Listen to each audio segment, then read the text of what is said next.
त्रिभुवन अन्तर्राष्ट्रिय विमानस्थल भन्सार कार्यालयबाट 1 क्विन्टल सुन बाहिरिएपछि यति बेला सनसनी मचिरहेको छ। हालसम्मकै ठूलो परिणाममा सुन पक्रिएपछि भन्सार कार्यालयको कमजोरी मात्र उजागर भएको छैन, समग्र देशकै सुरक्षा यन्त्रमाथि प्रश्न चिन्ह खडा भएको छ। स्कुटरको ब्रेकसुभित्र लुकाएर ल्याएको सुन भन्सार जाँचपास भएर सिनामङ्गल आइसकेपछि साउन 2 गते राजस्व अनुसन्धान विभागले पक्रिएको थियो। 2074 सालमा तस्करहरूबीच विवाद हुँदा 33 किलो सुन प्रकरण बाहिर आएको थियो। त्यस यता नेपाल सुन तस्करहरूको ट्रान्जिट पोइन्ट भएको रहस्य खुले पनि खासै सुन तस्करहरू समातिएका थिएनन्। अघिल्लो वर्ष पुस 8 गते विमानस्थलबाट 19 किलो सुन सहित एकजना सुडानी नागरिक पक्राउ परेका थिए। त्यसबाहेक अन्य ठूलो परिणाममा सुन बरामद भएको छैन। वर्षैनी 20-30 किलो सुन पक्राउ परे तापनि ती सबै नागरिकले व्यक्तिगत प्रयोगका लागि ल्याएको सुन समातिएको थियो। सुन प्रकरणलाई लिएर भन्सार विभागले 3 कर्मचारी, 1 भारतीय नागरिक सहित 17 जनालाई प्रहरीले गिरफ्तार गरेर अनुसन्धान गरिरहेको छ। सुनकाण्ड बाहिरिएसँगै भन्सार कार्यालयमा पनि प्रहरीको तैनाथी चाहिने भन्दै चौतर्फी आवाजहरू उठिरहेको छ। सुन प्रकरणमा संलग्नता देखिएको रेड्डी ट्रेडर्स भन्ने कम्पनीको 16 खुट्टेमा रहेको कार्यालयमा पनि प्रहरीले छापा मारेको छ भने सुन काण्डमा संलग्न भनेर शंका गरिएका एकजना चिनिया नागरिकको निवासमा पनि छापा मारेको छ। जुम्लामा 30 रुपैयाँका नुनका लागि जनता तछाड मछाड गरिरहेका बेला अर्बौंको सुन बरामद भएपछि यतिखेर सडकदेखि सदनसम्म सुनकै विषयले चर्चा पाएको छ। सदनमा प्रतिपक्ष दलले सुनको विषयलाई लिएर हंगामा गरिरहेको छ। प्रमुख प्रतिपक्ष दल नेकपा एमाले सुन तस्करी रोक्न नसकेको भन्दै गृहमन्त्री नारायण काजी श्रेष्ठ र अर्थमन्त्री डाक्टर प्रकाश शरण महतको राजीनामा मागिरहेको छ। एमाले निकट युवा संघले त सुन तस्करीमा गृहमन्त्रीको स्वयं संलग्नता रहेको आरोप समेत लगाउन भ्याएको छ। अर्को सनसनीपूर्ण कुरा त के छ भने स्वयं अर्थमन्त्रीकै पार्टीका सांसद डाक्टर सुनिल शर्माले त अर्थमन्त्रीकै सेटिङमा सुन तस्करी भएको आरोप लगाएका छन्। त्यसलाई प्रमाणित गर्न आफूसँग तथ्यहरू समेत रहेको उनको भनाइ छ। यद्यपि अर्थमन्त्री महतले त्यसलाई सांसदको काम नगरिदिएकाले भड्किएको भनेर टिप्पणी गरेका छन्। सुन प्रकरणमा ठूलो नेतादेखि व्यापारीहरूको नाम समेत जोडिन थालेको छ। पक्राउ परेका रेड्डी ट्रेडर्सका मालिक भनिएका दिलीप भुजेललाई पनि तस्करहरूले उपयोग गरेको मात्र जस्तो देखिएपछि सुन प्रकरण थप जटिल र रोचक बनेको छ। आखिर कसले ल्यायो त 101 किलो सुन? यो रहस्य कहिले खुल्छ? दोषी कानूनको कठघरामा कहिले आउँछन्? सारा जनता प्रतीक्षामा छन्।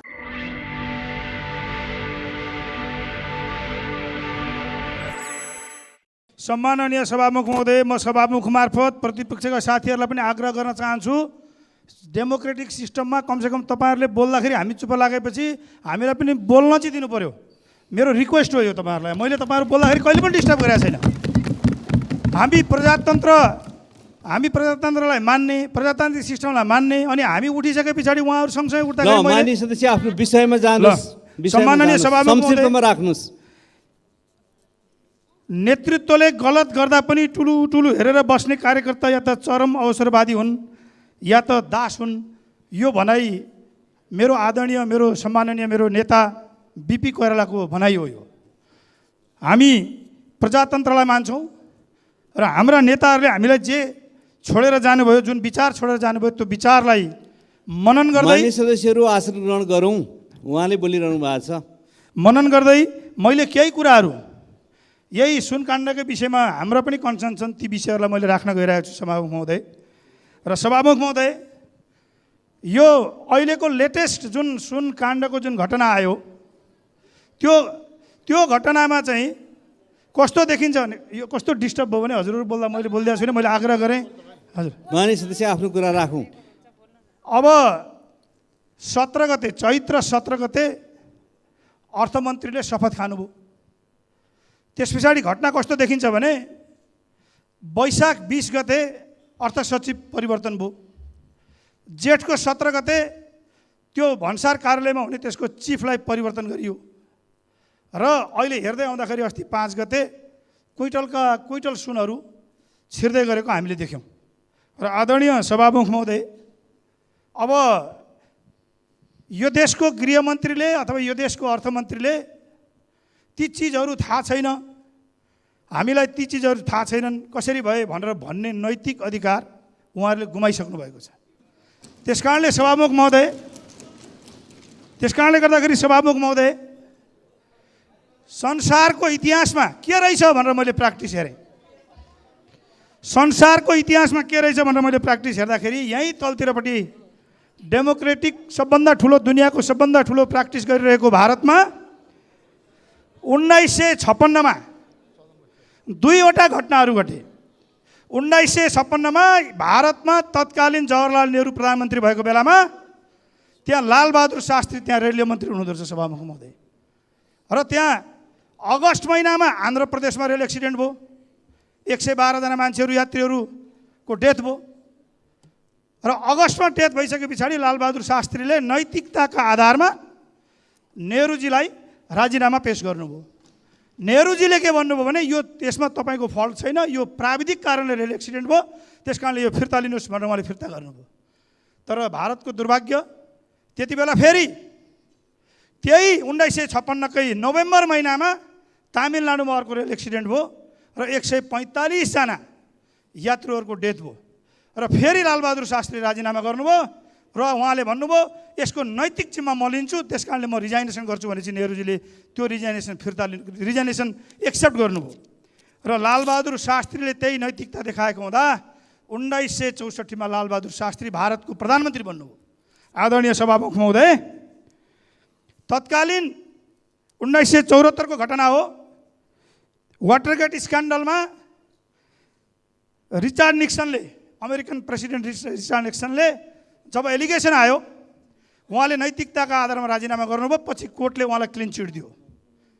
संसारमा यस्ता घटनाहरू जब आउँछन् त्यति बेला नैतिकताका आधारमा सम्बन्धित मन्त्री अथवा कन्ट्रीको अध्यक्षले, राष्ट्र प्रमुखले राजीनामा दिने र ती अनुसन्धानका प्रक्रियाहरूलाई सहज बनाइदिने यो दुनियाँको डेमोक्रेटिक प्र्याक्टिसभित्र चलिरहेको विषय हो।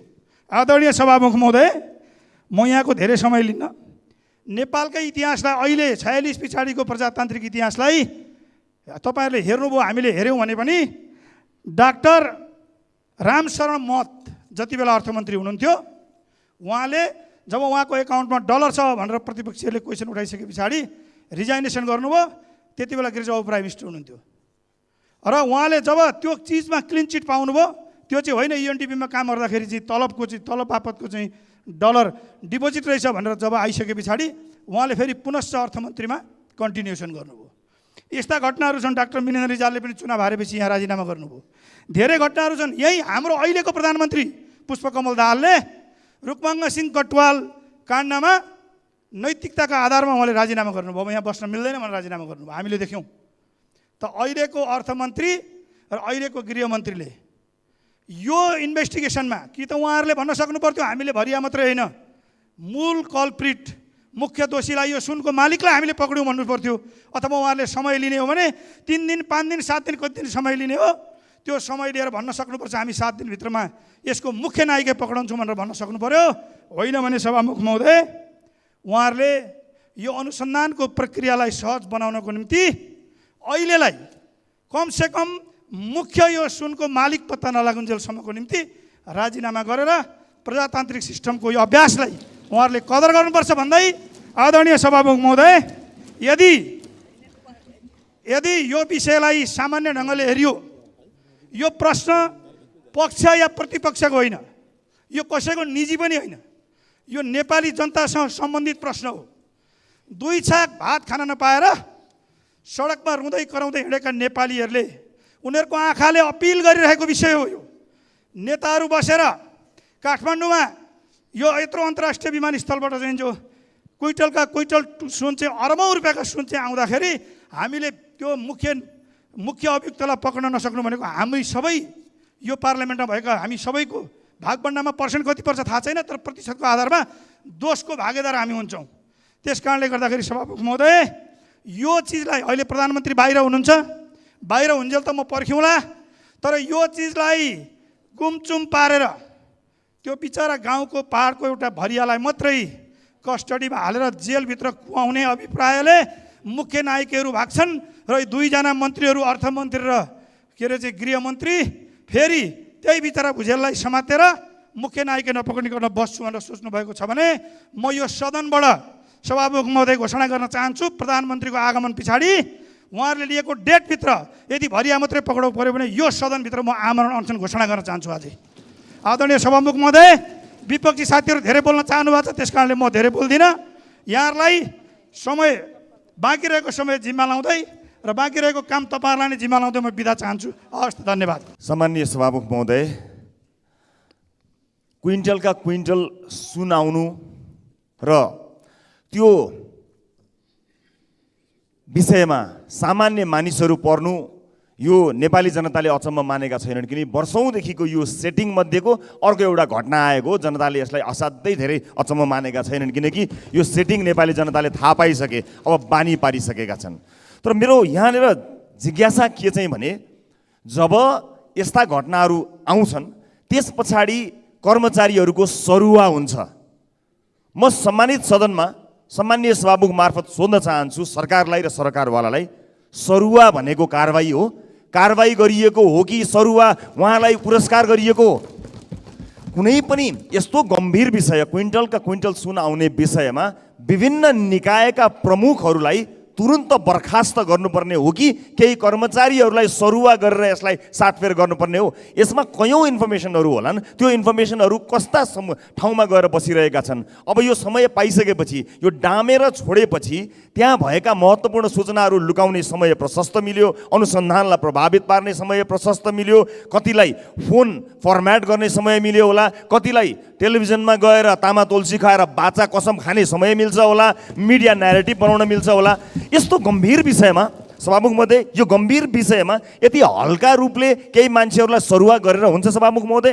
र ठिक छ, सरकारलाई सूचना आएको थियो रे, एउटा ट्याक्सी अगाडिसम्म गयो, त्यहाँ बाटोमा ट्याक्सीलाई समात्यो रे, भरिया मात्र समाउनु थियो र ट्याक्सी समात्यो होला। यदि त्यस्तो सूचना कहीँ थियो भने त्यो भरियाले त्यो ट्याक्सीबाट बोकेर लिएर गएर मालिकसम्म पुर्याउँथ्यो होला नि त। मालिकसम्म पुगेपछि मालिकलाई नै कराप झाप पार्न सकिन्थ्यो होला नि त, किन गरिएन? यो एउटा ठुलो सेटिङ हो जुन निरन्तर चल्दै आएको छ। तर सभामुख महोदय, गम्भीर कुरा यहाँ कहाँबाट आइरहेको छ भने तत्तत निकायका प्रमुखहरू, चाहे सुरक्षा निकायका प्रमुख हुन्, चाहे इमिग्रेसन होस्, चाहे कस्टम होस्, जो पनि कामहरू गर्नुभएको छ, ती विभिन्न महानुभावहरू जो विभागीय प्रमुख या त्यो कुनै इन्स्टिट्युसनको हेड भएर बसिरहनु भएको छ, उहाँहरूले चाहिँ अहिले त्यो निकायको प्रमुख हुने हैसियत राख्नुहुन्न। उहाँहरू त्यहाँ बसिरहँदा अनुसन्धानमा ठुलो असर पर्छ, प्रमाणहरू लुक्न सक्दछन्, धेरै हुन सक्दछ। त्यस कारणले सभामुख महोदय, यसमा गम्भीर हुनको लागि म अनुरोध गर्न चाहन्छु र हामीले पद्धतिलाई विश्वास गर्दै सार्वजनिक महत्त्वको प्रस्ताव दर्ता गराएका छौँ। यो सार्वजनिक महत्त्वको प्रस्तावलाई चाँडैभन्दा चाँडै यो संसदमा प्रस्तुत गरियोस्। मैले गृहमन्त्रीज्यूलाई भनेको पनि छु, हामीले सार्वजनिक महत्त्वको प्रस्ताव दर्ता गराएका छौँ, तपाईँले चित्तबुद्ध ढङ्गले जवाब दिनु भएन भने राष्ट्रिय स्वतन्त्र पार्टीले लिने कदम, त्यसपछिको कदम हामी त्यसपछि कुराकानी गरौँला। तर अहिले भने गृहमन्त्रीले र सम्बन्धित निकायहरूले गम्भीर रूपमा यसलाई लिएर सरकारले सदनलाई जवाफ दिनुपर्छ र केही कर्मचारीहरू सरुवा गरेर यसलाई टाल्न पाइँदैन। र अन्त्यमा एउटा कुरा जोड्न चाहन्छु सभामुख महोदय, हरेक विषय सरकारले सुरु गर्छ, अलि ज्वरोसम्म पुग्छ कि भन्छ, त्यहाँ गएर अड्किन्छ, गिजोलिन्छ। भुटानी शरणार्थी, नक्कली भुटानी शरणार्थीमा जरा कहाँ छ सारा जनतालाई थाहा छ, सुरुवात गर्यो, सरकार अड्कियो। हामीले स्याबासी अलिकति त्यहाँ भनिरहेका छौँ एडभान्समा। फेरि अर्को विषय सरकारले सुरु गर्यो, ललिता निवास काण्ड सुरु गर्यो, ललिता निवासको ज्वरो कहाँ छ सबै देशलाई थाहा छ, सरकार ज्वरोमा जाँदैन, त्यहाँ पनि गिजोल छ। सुन काण्डको पनि ज्वरो कहाँ छ, आरोपितहरूको नाम त आइरहेको छ नि, तर सरकार त्यसको ज्वरोमा जाँदैन, हाँगा बिगा काटेर चुप लागेर बसिरहेको छ। म सरकारलाई भन्न चाहन्छु, सरकारले भ्रष्टाचार विरोधमा गरेका भ्रष्टाचारको विरुद्धमा चालेका कदमहरूलाई हामीले दिएको स्याबासीलाई टेकन फर ग्रान्टेड, फाइदाको रूपमा नलियोस्।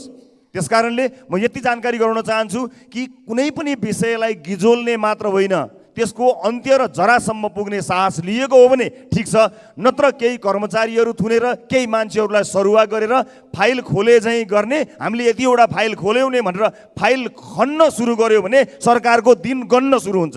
धन्यवाद। अब माननीय सदस्य श्री राजेन्द्र प्रसाद लिङदेन संक्षिप्तमा आफ्नो कुराहरू राख्नुहोला।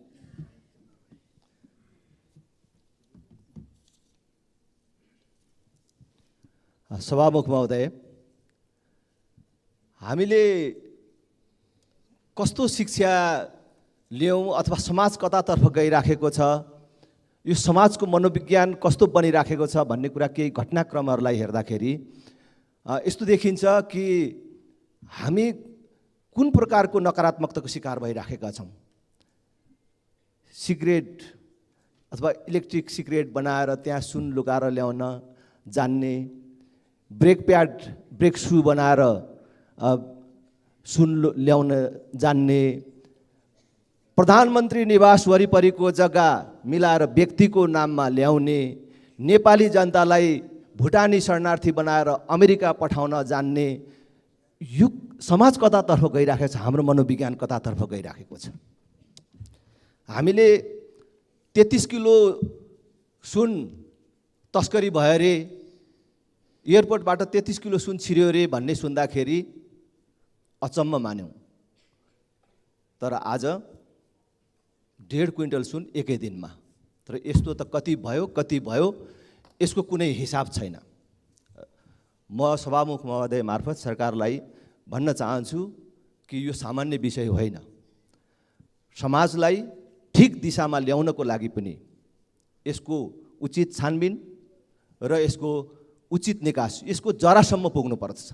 अहिले हामीले भुटानी शरणार्थीको कुरा गरौँ, ललिता निवास जग्गा प्रकरणको कुरा गरौँ, कहीँ पनि जरासम्म हामी पुग्न सकेका छैनौँ मात्र होइन, सरकार जरासम्म पुग्नतर्फ नै अग्रसर भएको छैन। अहिले पनि हामीले 1 क्विन्टल 1.5 क्विन्टल सुन पक्ड्यौँ, यो चान्चुने कुरा हो भनेर सरकारको तर्फबाट कुरा आइराखेको छ। त्यो कुनै सूचनाको आधारमा पक्राउ पर्यो होला नि त? त्यो सूचनाको स्रोत को हो? त्यो सूचना दिने स्रोतले त्यसमा को संलग्न छ भन्ने कुरा भनेन होला? थाहा छैन होला कि यो कुनै बाह्य दबाव र सूचनाको आधारमा कसैलाई देखाउनको लागि मात्रै यो एक टिप सुन पक्रने काम भएको हो? हामीलाई केही सूचनाहरू आए अनुसार यो आकस्मिक रूपमा पक्रेको अथवा सरकारले थाहा पाएर पक्रेको होइन। नेपाल सुन तस्करको ट्रान्जिट पोइन्ट बनिराखेको छ र सम्बन्धित अरू देशले सूचना दिएपछि, दबाब दिएपछि यो पक्राउ गर्ने काम भएको हो भन्ने कुरा पनि बजारमा आएको छ। त्यसकारण म सरकारसँग आग्रह गर्न चाहन्छु, केही भरियालाई पक्रेर सुन तस्करका नायकीहरूलाई संरक्षण दिने, जोगाउने, हामीले त यति त गर्यौँ नि भनेर भन्ने काम नगरोस्, यसको जरासम्म पुगोस्। केही मानिसहरूका नामहरू पनि अरू प्रकरणमा आएका छन्। अनुसन्धान प्रक्रिया सशक्त ढङ्गले अगाडि बढाओस् र अहिले जुन ढङ्गले अनुसन्धान प्रक्रियाको नाममा केही कामहरू गर्ने अथवा झाडा टार्ने काम भइराखेको छ, त्यसले जरासम्म पुग्न सकिँदैन। विशेष आयोग बन्नुपर्छ, छानबिन आयोग बन्नुपर्छ र छानबिन आयोग बनाएर यो अनुसन्धान प्रक्रिया अगाडि बढायोस् भन्ने म आग्रह गर्न चाहन्छु। त्यसै गरेर यही बिचमा एउटा अत्यन्तै महत्त्वपूर्ण विषय संसदमा पनि चर्चामा आयो र अहिले बाहिर पनि चर्चामा आइराखेको छ। असमयमै असान्दर्भिक ढङ्गले, बेमौसमी ढङ्गले नेपाली सेनाको सङ्ख्या कटौतीको विषयमा, नेपाली सेनाको औचित्यको विषयमा प्रश्न उठाउने काम भइराखेको छ। यो के प्रयोजनका लागि, कसको खुसीका लागि यो काम भइराखेको छ? यो जानेर भएको हो कि अरू कसैको उक्साहटमा भएको कुरा हो? नेपालको एकीकरण, विश्वमा शान्ति स्थापना, आन्तरिक सुरक्षा, प्राकृतिक प्रकोपमा सहयोग लगायत विकास निर्माण लगाएर शान्ति सुरक्षाका अथवा देशको सुरक्षाका सम्पूर्ण आयाममा महत्त्वपूर्ण योगदान पुर्याएको सेनाको औचित्यको बारेमा प्रश्न किन उठिराखेको छ? खर्च कटौती गर्ने नाममा सेनाको सङ्ख्या कटौती गर्ने अथवा सेनाविहीन राज्यको परिकल्पना गर्ने कुराहरू किन प्रवेश गरिराखेको छ? म सरकारको र खास गरी रक्षा मन्त्रीको धारणा जान्न चाहन्छु। रक्षा मन्त्रीले यो कुरा संसदमा भन्नु पर्यो, स्पष्ट पार्नु पर्यो, यो छलफलको विषय हो कि होइन। हामीले यदि सेनालाई खर्च गर्नु पर्दाखेरि रकमको अभाव भएको, समस्या भएकै हो भने खर्च कटौती गर्ने अन्य उपायहरू छन्, अन्य बाटाहरू छन्। साँच्चै नै समस्या परेको हो भने यति सानो देशमा 40,000 को लगभगमा जनप्रतिनिधि किन चाहियो? प्रदेश किन चाहियो? माथिल्लो तहमा 2टा संसद किन चाहियो? राष्ट्रिय सभा र प्रतिनिधि सभा। एउटा संसद राखौँ, केन्द्र राखौँ, बलियो स्थानीय तह राखौँ र खर्च कटौती हामीबाट सुरु गरौँ। तर खर्च कटौती गर्ने नाममा सेनाको सङ्ख्या र सेनाको अस्तित्वलाई बहसमा नल्याउँ भन्ने कुरा म सबैलाई आग्रह गर्न चाहन्छु। सेनालाई सुदृढ बनाउन जरुरी छ, बलियो बनाउन जरुरी छ र उसको मनोबल उच्च बनाउन जरुरी छ। र अहिलेको जुन भू राजनीतिक परिस्थिति छ र अन्तर्राष्ट्रिय राजनीतिमा आएको परिवर्तन छ, त्यो सबैलाई दृष्टिगत गर्दाखेरि अझ सेनालाई सशक्त बनाउन जरुरी छ भन्ने कुरा म आग्रह गर्न चाहन्छु। धन्यवाद।